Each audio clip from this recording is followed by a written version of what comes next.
Rev up your engines! That Carland says, I live in Minnesota, where they salt the road. Where should I go to buy a car outside of Minnesota? Hey, come down to Texas or Arizona. I got people that do that all the time. My old roommate in college, his ex-wife, married this guy out of Chicago, and what he did was he'd come down 3 or 4 times a year from Chicago to Houston with a car carrier, and he would buy, 8 cars or so. And he would pay less than $3,000 for each one. And he had a guy in Chicago that sold used cars.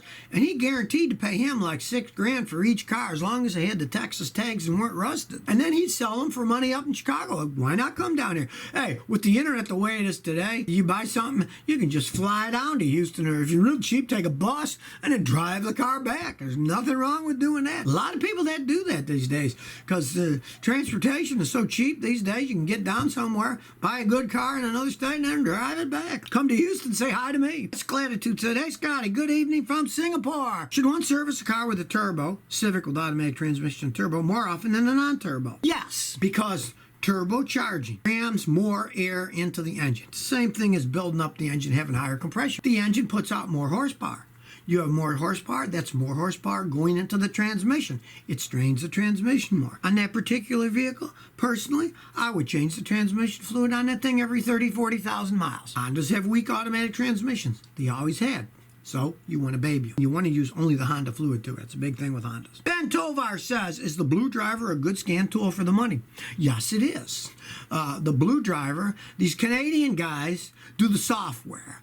And it's made in China, but the Canadian guys write the software for it. And for like the $99, it's a good deal because it can do an awful lot for an awful lot of cars.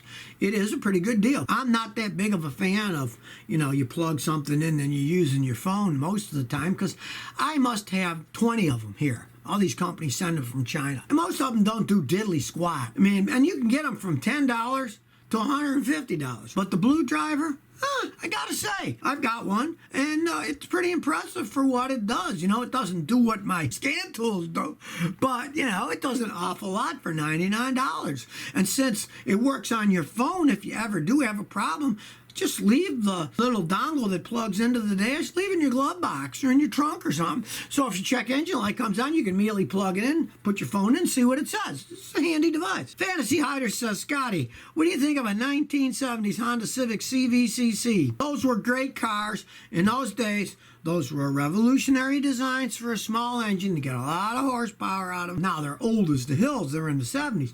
But if you can find one like where I am in Texas where they don't rust and the frame's not rotten or anything, they can be a great car. Honda still makes parts for them. You can rebuild them. Those were bulletproof engines in their day for their design. And if you take care of them, and you can still rebuild them because they were still in the 70s, a relatively simple engine. They weren't the really complex stuff that they're putting out today. So especially if you want to get a knock-around car to learn how to fix cars or to fix it up because you like them, go right ahead. You can get them pretty cheap. They're not collector's item by any stretch of the imagination.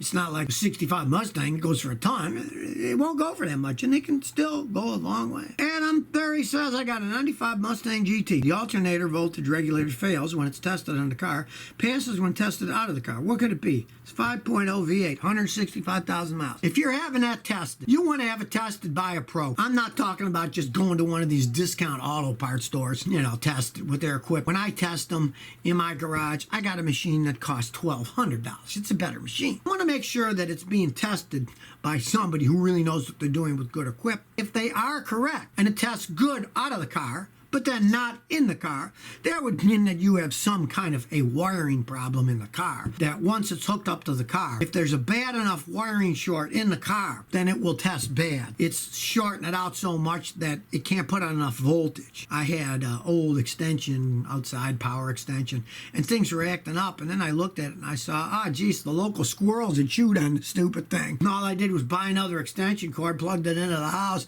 and everything worked again, and that was a wiring short. And that's probably what's going on if the guys tested it right, but you got to make sure it was somebody who knew what they were doing that tested it out of the car, because a lot of those guys don't know what they're doing anymore. So if you never want to miss another one of my new car repair videos, remember to ring that bell.